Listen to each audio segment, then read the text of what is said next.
So we're back, and in the course of this podcast, which we're hosting it on YouTube, yes, we've had a few comments so far. We've got like 3 subscribers, I think, so far. But the majority of the comments are from bots, and I know this because I upload everything onto YouTube. So when the comments come through, I get alerts and say, you know, this feels like spam. Do you want to publish it? And obviously, I publish them all anyway because, you know, comments is comments. It's still love, isn't it? Yeah, exactly. Robotic love. Yeah. But all of the comments so far, I think, with the exception of one, have been automated bots.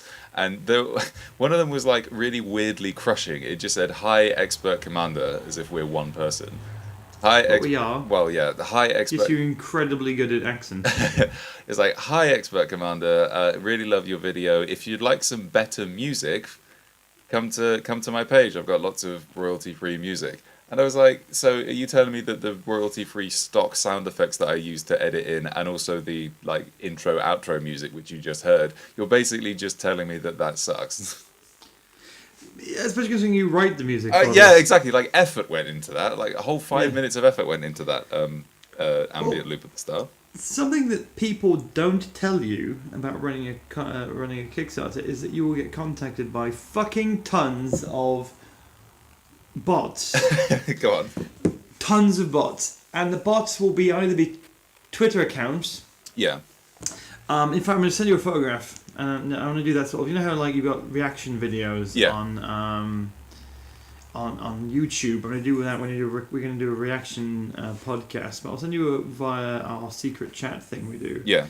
As I'm talking, the dog is walking up my side. The dog is literally using me as a ladder as we talk. Right. So yeah, basically, you get all these bots, and the bots are literally people on Twitter that are going, "Oh, you have made a monicum of money. You know, if you were to give us all of that money, we would quadruple your money, and you get to keep all the money that you have made that we would give you, for it is bigger than what you have now." And so you've got these emails going, "You've done a great job of doing a modicum of success at the moment, but would you like to be a bajillionaire? Give me 10% of your bajillions." And then it's like, mate, I'm not doing that well. Like, I'm doing really well, but I'm not doing like breakout success ways. You know, what are you going to do? Yeah. You're going to buy me a targeted advert on Facebook for $5 and then call that a day. Yeah. And somehow the whole like Nigerian prince email scam is a lot less charming when you know it's just been auto generated. Yeah. Like part of the charm of those scam emails is that you know that somebody is desperately trying to translate, you know, their language into English, and that you know that there's a real person behind it. When it's a bot, it just becomes a lot less. Yeah, it's just like charmless. It's a bit lifeless, isn't it? But the best one I've had so far was one that says that we have packages that start from £50, but we suggest the £2,000 one for you. And I'm like, I'm literally asking for £2,000. You'd have to make me at least 4,000. It will for me break even. Anyway, so quite a lot of these Twitter ones, though, they scan the internet for faces to use as fake people. Okay. This is, right, I'm going to send you a photograph right now, which I'm sure you will reprint inside the comments below so everyone can see. Mm-hmm. I'm going to literally send you a face. This is what it has scanned the internet and picked out. Oh my god. Please describe that. Well, you'll see it on your screens now, but what I'm looking at is a very, very low resolution image of like kind of a middle-aged or kind of like an older guy, and it's just like from eyes to top lip he's standing. It's like they've cropped it so that he looks like he's standing right up against you. That's terrible. It's just like they've gone, well, it looks like there's eyes in the face. I've not zoomed in any way. Yeah, I was pinching to zoom out, and I'm like, no, get it away from me. But Jesus Christ. Oh man, I love it when stuff like that happens. But that is what came of it so far. And I've just been deleting them because you're not supposed to approach people unsolicited shit. No, quite. Facebook, through Kickstarter. But it's happening, man. It's happening. That's a real person as well. That's not like a composite. A person exists who owns that face. The person out there who owns that face, and then I don't know. Maybe he's been in the background in somebody's popular selfie. You know, like he's on Yeah, the bus yeah, or something. maybe, yeah. And like two, I don't know, Kim Kardashian's on the 189 to Castleford and he's going, I'm going to take a photograph. Take a photograph of myself, and then he's in the background, and then it's scanned using algorithms to find just a nonchalant face, then picked out from the corner of his right eye to the corner of his left eye, and then used the top lip as the bottom edge, and has gone, that'll do! It does look a little bit like Drill, I'm not going to lie. It does look a little bit, because Drill's Twitter picture is a pixelated photo of Jack Nicholson, and it has that sort of look to it. Actually, speaking of bots, there's I hadn't thought to say this before, but it just came to me. There's a blog on Tumblr, which I will link to, called Image Description Bot. Yes, yeah, I like that. Yeah, I love it, and it's basically an algorithm which scans photos and then tries to describe what is in those photos. And there's two things about it which I think are really charming. One, everyone is really, really supportive. Like if you look at the comments on it, like there'll just be a photo, and the description that comes out will be mostly accurate. Like they might be slightly wrong, but all the comments will be like, "Oh, good job, buddy, you did it," or just like, "Oh, nearly. Next time you'll get it." Like everyone is so supportive. Like it's a child. It's amazing. And the other thing, which I think this is probably its most famous post. The image that the algorithm scanned was of a ultrasound. And the description that it came out with was a person in a dark room.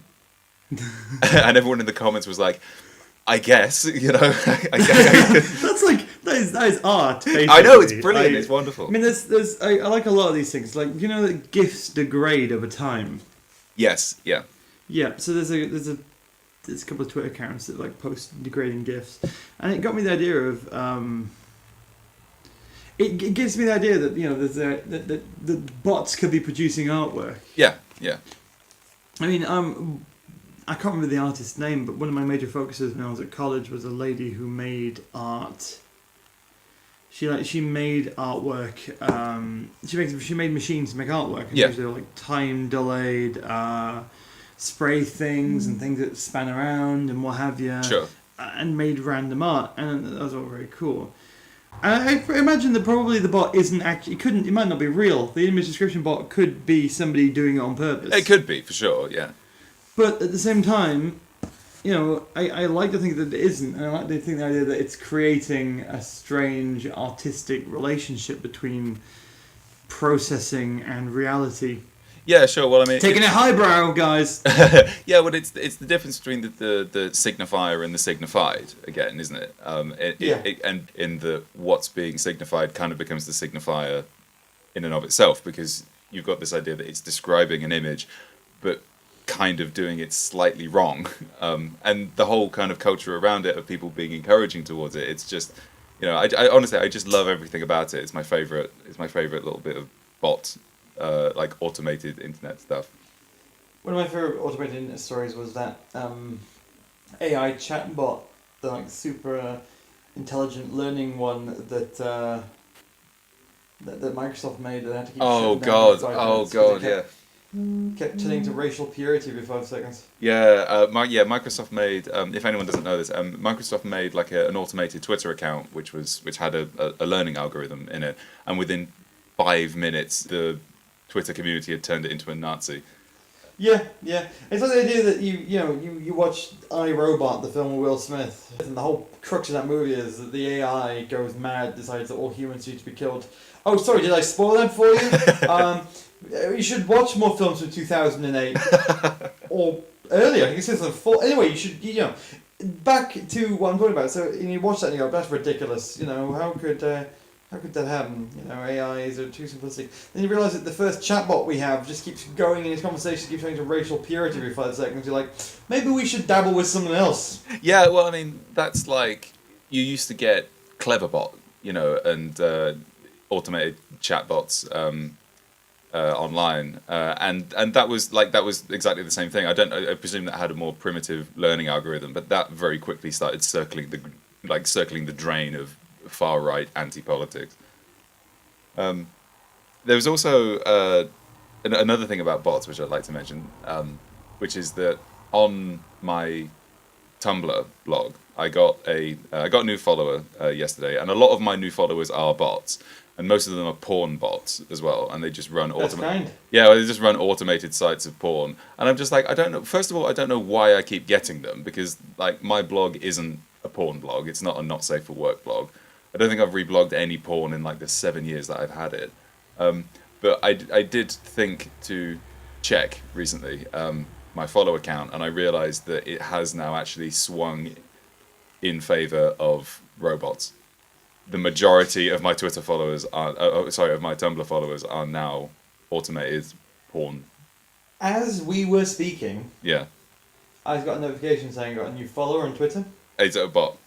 Oh shit, yeah. I don't really get them very often. Most of the time it's real people, but this one is called at 2511190 Sagar. And it says Sagar that it says capital S A capital G A capital R capital V A capital S A capital V A, and its description is TV show creator / writer / producer, and has an email address on it. And it's got it's following 7,711 people, and it's being followed by 8,577, and it's just retweeting stuff. Yeah.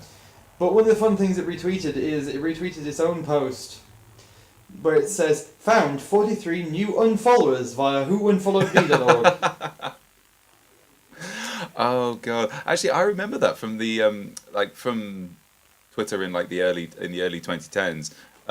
I remember people just posting really passive aggressive stuff that their stat counters had compiled, which was like, this week I gained 1 new follower and lost 5. I see all of you. You know. It's strange how people have changed the relationship between Twitter between the past and now. Yeah.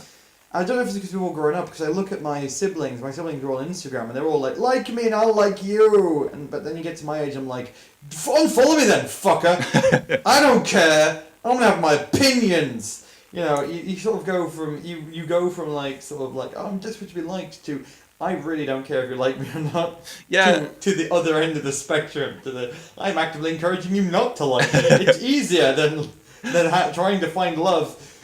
Well, that's like, you talk about, not wanting to be liked. I had a really weird experience with that because on, obviously, like most of my Tumblr porn robot followers, generally they get deleted or after a while, and they don't really interact.